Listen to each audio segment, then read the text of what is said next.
Shane Busby. I'm one of the supervisors with Beach Code. I'm just gonna kind of go over like the pretty much the main things that you guys may be seeing or dealing with on the beach. First is going to be the dogs. Dog permits are required. As of right now, the permits are kind of a goldish orangey color, and that will change come August 1st when they renew. So dogs are required to have permits to be on the beach. For them to be able to get a permit, they have to be a Walton County resident, or they can own property but live somewhere else. But they have to be the property owner for the dog to have a permit. Also, the hours. Between 8:30 and 3:30, there's no dogs allowed on the beach, even with the permit. So it's pretty much early mornings and late afternoons. Unless it's a service animals are allowed 24/7. We do not recognize emotional support animals. We get that quite a bit. That's not recognized, so it's got to be a service animal. Dogs are supposed to, on the public beaches, they have to remain on a leash at all times and be in control by the person that's got the dog with them. Any questions on dogs? All right, I'll move on. Bonfires, also they have to have a permit. That's actually ran through South Walton Fire. They have to have the permit either physically on paper with them, or most of the times we will get with, if it's ran through like a vendor, they have it on their phone, so you'll see the code guys coming by and they'll check, make sure that they have the permit. The permits are date and site specific, so if they get a permit that says they're supposed to be at Dune Allen and they've got a fire going at Fort Panic, it's going to be a ticket, and they're going to have to put the fire out and vacate. So, yeah, but you won't really have to do with any of the fires at night. I mean, during the daytime, they're all in the afternoons, late afternoons, early evenings. If you guys happen to see, like, if you go out there the next morning and there's like a pile of remnants left, like somebody just dumped their fire, we'd like to know about that, because as our code guys go by at night and they check the fires, they when they take a picture, it puts on their phone like a timestamp of where their location is. So a lot of times if it's just say it's a single fire, it's easier for us to go back to that company and say, hey, you guys were here last night, y'all had a fire on this beach, and this is what's left. A lot of times we're going to get pushed back a little bit, oh, that wasn't us, somebody came out at 2 in the morning after we left, you know. But still, we like to kind of make them aware that we're keeping an eye on them and watching them. So if you guys see that, just let us know. Any questions on fires? All right, I'll move on. Can I ask you a question? Yes. So when the vendors or the people do the fires, how do they put them out? I mean, how do they, after they're gone? Most of the time, they'll go down and they'll get buckets of seawater, and they're supposed to, like, gingerly just kind of douse it with water and put it out that way, and then they give it time to cool, and they're supposed to take the whole thing off the beach. Because I'm wondering, because a friend of mine lives on Montgomery, and they were walking down the beach one night, and they came back and both of them stepped in a fire, and they had an emergency room. Yeah. I was wondering what happens with that. Same thing, we've had them, well, they'll bury the remnants. Yeah. They'll dig a hole, they'll bury them hot, and cover. Yeah. We've had people the same thing. They would go out there the next morning and step on that, and again, we do have some beaches, inlet, Graydon. It was inlet. Well, sometimes we may have 12 fires at inlet. So, exactly pinpointing who did that is kind of hard. But we kind of just we rely on our timestamps and locations on our phones, but again, you may have 3 fires between, a 20-foot radius, just depending on how tight they are crammed in there. So again, yes ma'am. So if I'm a private beach owner, I own the beach access, if I do a fire, do I have to get a permit? So if you're a private owner, you can get it's almost like an annual type permit.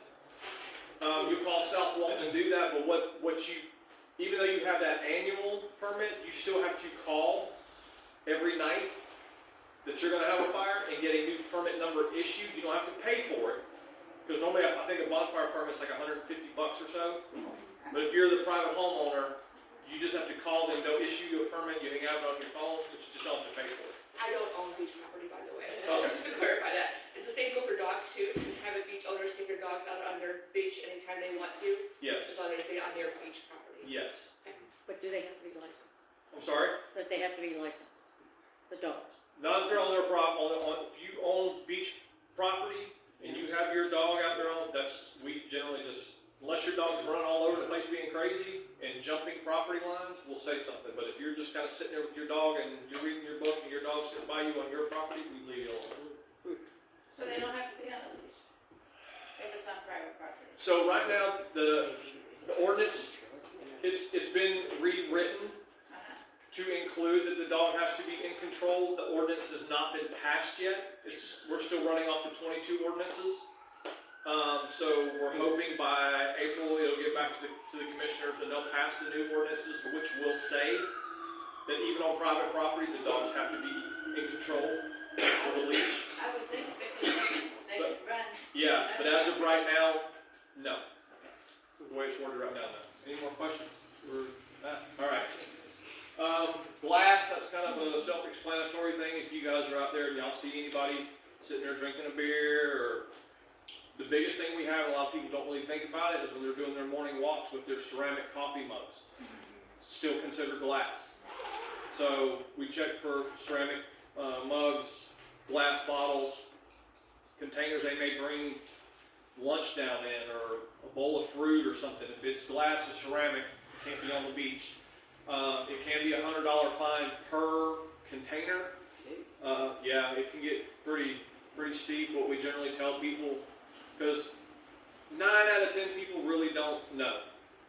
Most of the ones, the visitors we got.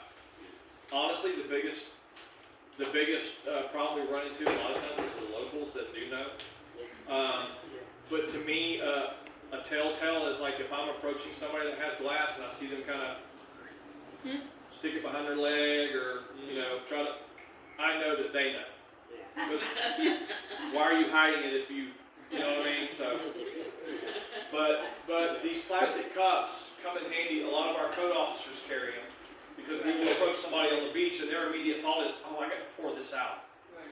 No, you don't have to pour your drink out. You just can't have the container on the beach. So we'll offer them these cups. Hey, pour your drink in here. Just get the bottle off the beach. So that kind of thing. And we have enough, if you guys want to take cups with you, that's exactly what they do, and that's why we have them here for you. And that way, it kind of keeps up the friendly rapport with the visitors. You're not just down there going, oh, get off. You know what I mean? Hey, I got a solution for your problem here. Keep your drink, enjoy your day, just take the glass off the beach for them. I saw the craziest thing, Corona has a commercial where they're cleaning the beach of litter, and then they bring their glass bottles in the cooler down to the beach. Yeah. I was just like, what is that? Good for here. Well, y'all all been at the beach. Y'all know our sand is so fine. You break a bottle out there, you can go out there and start picking glass up, but you're not going to get it all out. Yeah. And somebody's going to cut their foot, or some little kid's going to get hurt. So that's the biggest issue with the glass. Personal property on the beach overnight, leave no trace.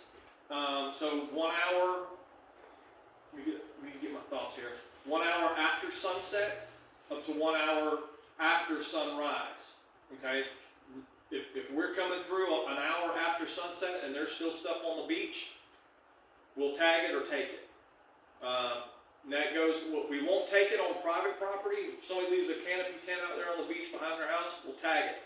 We'll stick what we call a notice of violation on there. It's just like a little placard, like a door hanger type thing. We'll attach it to that tent or whatever's left out there, and just says, hey, this is a violation. Next time it could be a citation. Almost give them like a little written warning kind of thing.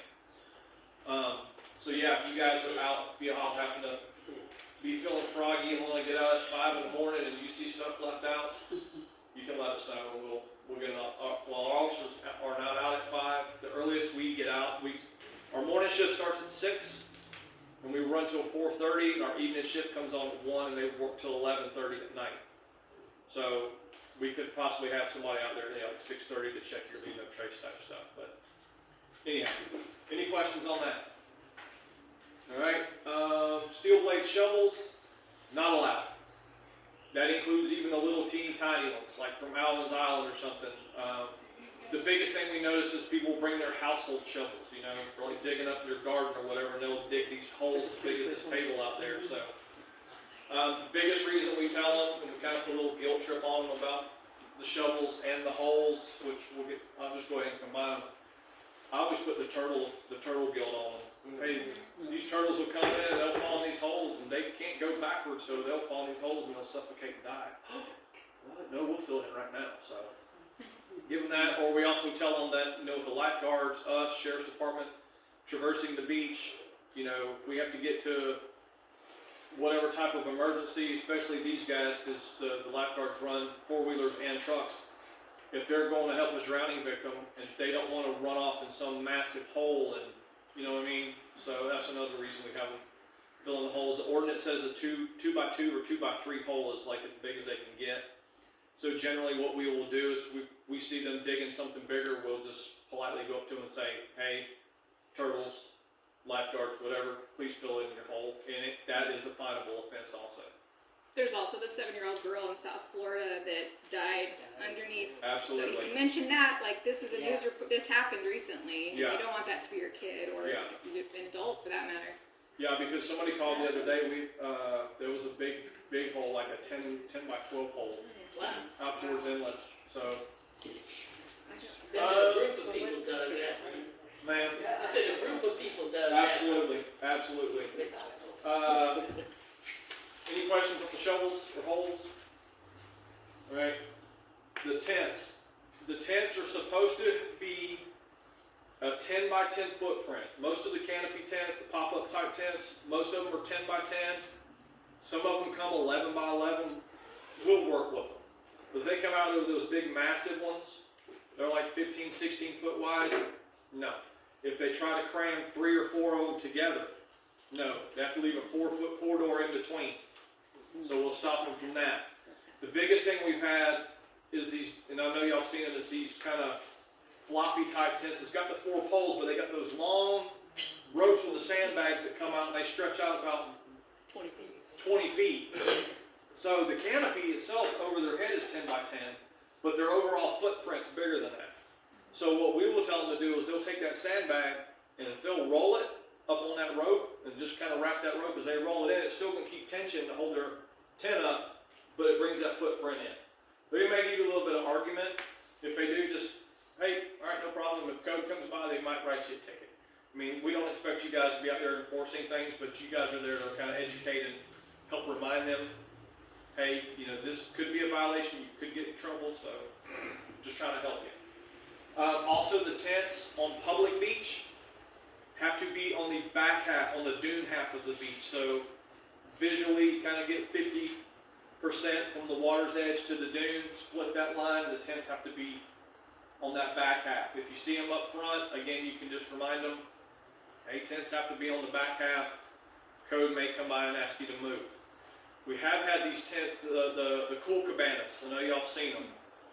They can be either or, because they have a pole in the middle, and they also have the 4 flaps that come down that people will fill up with sand and hold them in place. So if those are down, it's considered a tent. Top half.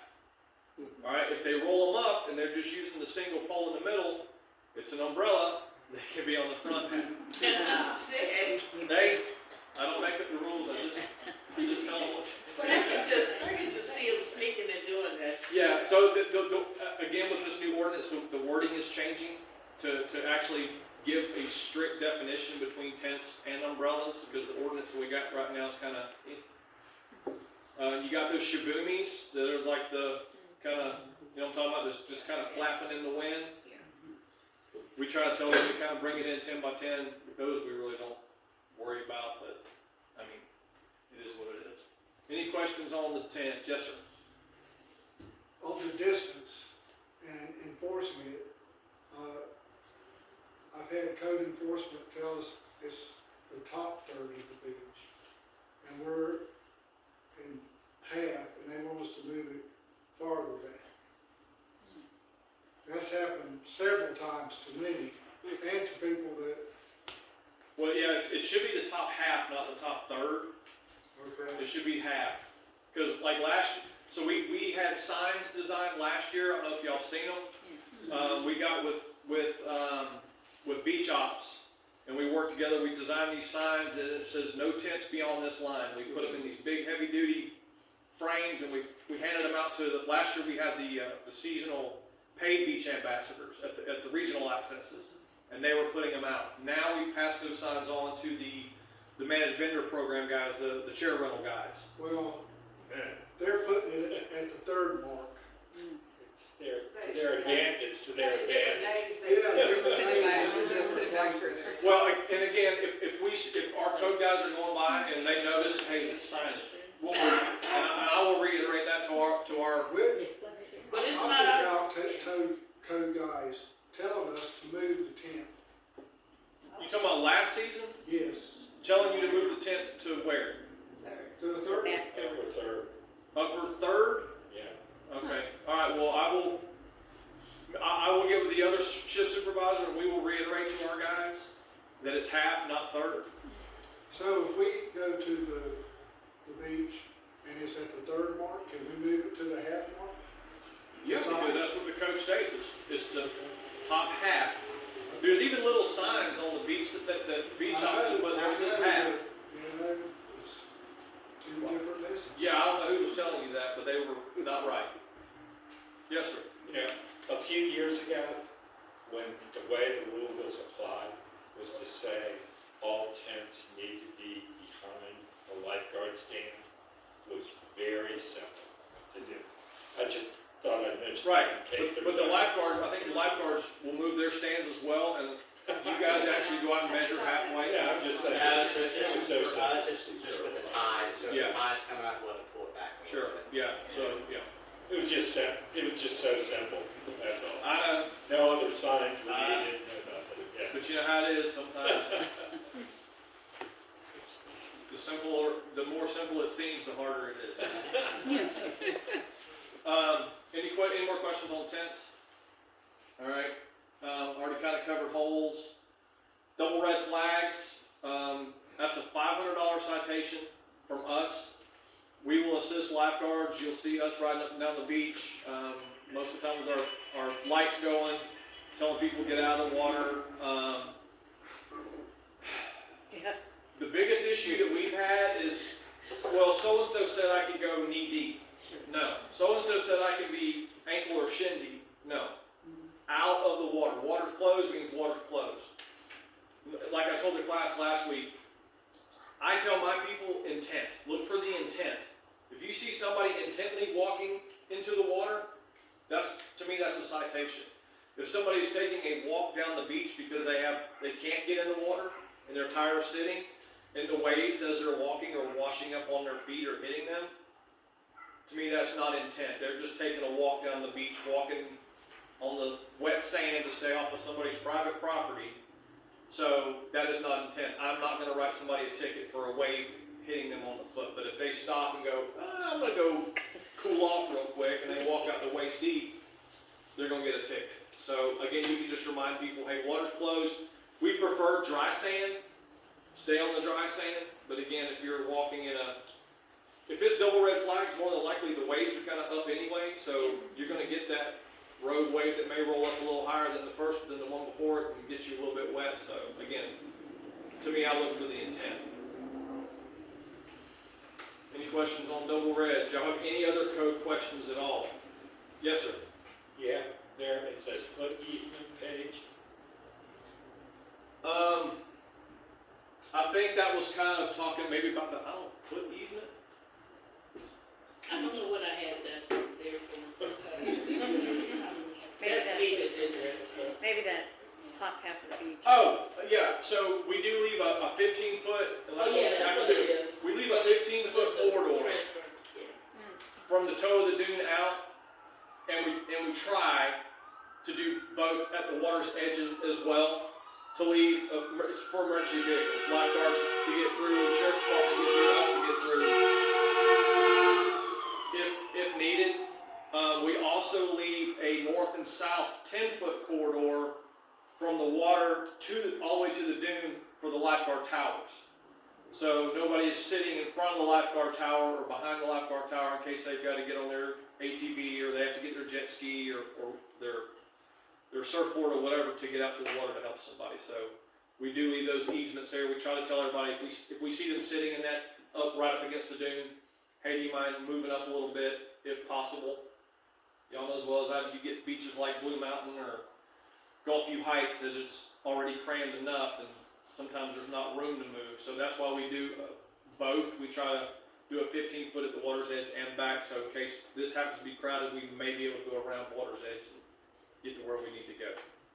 What was the dog fine? Dogs, $100. Yeah, our fines start at $100, and they go all the way up to $500, and they max out at $500. So if the same person, you know, we give them a verbal warning on Monday for their dog, if they're back out on Tuesday, they get a $100 ticket. If they just continue, it'll go all the way up to $500. Once it hits 500, then there's gonna be $500 from there on out. I just put him in jail. Put him in the kennel. We haven't really, I don't think, as long as I've been with code, I haven't seen that. Usually you write somebody a one-time ticket or even give them a verbal warning. Most of the time that kind of cures it, but we have had a couple repeat offenders, but. Yes, ma'am. Are there any ordinances that address people walking around in the dunes and playing up in the dunes? No, there's no ordinance that says that. It's just kind of a word of mouth, I don't know what you call it, like a gimme. Like we just tell them, hey, you can threaten somebody. Hey, if you don't get out of there, sheriff's department's gonna come get you. Yeah, but there's no fine.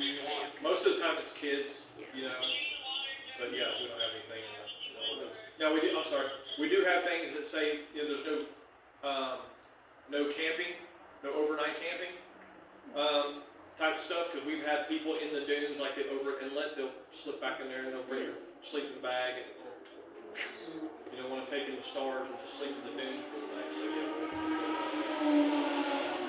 My go-to beach is Edwelline, on either side of Edwelline or private beach property. Last year, I went on those private beach properties and picked up trash. Can we still do that this year, or are we not allowed to be on that property? That's a question for the sheriff's department. So all the customary use stuff, all the private property, that's all on the sheriff's department now, because used to, customary use, you know, somebody would come out there and get off my property, and you tell them, well, call the sheriff's department. And the sheriff's department would come out and they're like, hey, yeah, we're not surveyors, so now, completely different. They will trespass you and they will arrest you. So all that has been put in their ballpark. Code doesn't have anything to do with that. I would say, you would think, if a homeowner sees somebody out picking up trash on their property, they'd be appreciative. But we do have some people that are, you know how it is. They'll get out there and yell at you for doing Well, they have a lot of hoops they have to jump through though. They have to show their deed, they have to be the owner. yeah. They have to go through a lot of that. So by the time you're gone down the beach, it's a moot point So really. there was a conversation piece last year that the beach people on the private property had rubber bands on their umbrellas, and when you pop the rubber bands off, they just left them discarded, and so that's cigarette butts, leftover soda pops, and rubber bands is what things were picked up last year. Yeah. And we had a class picking up trash, and there might have been 5 of them with an adult. And it was at Edwelline, I think it's that one house, private. And then I said to the guy, says, you gotta get off my property, it's private property. And the teacher said, they're just picking up trash. He goes, I don't want any trash picked up. That's what I'm saying, I mean. That's like kind of the fringe. I think that's the fringe of what you're gonna see, right? How unhappy are you? Right? Sorry, you're so busy. And that'll be in our video, Some serious stuff.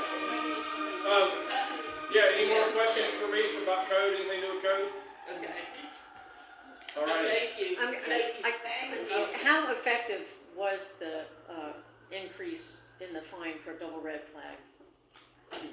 I mean, generally when we tell people how much it is, I mean, they'll get out. I'll back that up for you, because I know for us as lifeguards, that's what we our first thing is educate and safety first. and if you get some rebuttal, we're just like, hey man, we're just trying to save you a little bit of money. It is a $500 ticket, and usually, they hear that $500 ticket, their eyes get wide, and they don't wanna get it out. So But we write them every year. Okay, We good, thanks. write them $500 tickets. Cause you'll get, what's so frustrating for us, and I know he's seen it, is, give you an example, Miramar. Miramar is like you go over and kick an ant bed, you know, it's just everywhere. So you'll go through, and you'll be on megaphones, our microphones to our vehicles, tell people, get out of the water. We'll go through there, and you'll look in your rearview mirrors, and just as quick as you drive on by, there they go. So, it's frustrating, because, you know, to them, it's always, well, it's not gonna happen to me, it's not gonna happen to my kid, until it happens to their kid, and we don't want that, but it does, it happens, what was it, last year, there was Does 14, anyone, but what was the between us and fatality for us in last Okaloosa year? County, I think there were 14 drownings, Yeah. so, Was that Okaloosa or Walton? How many do we have in Walton County? Well, last year, I think we had 4. 4.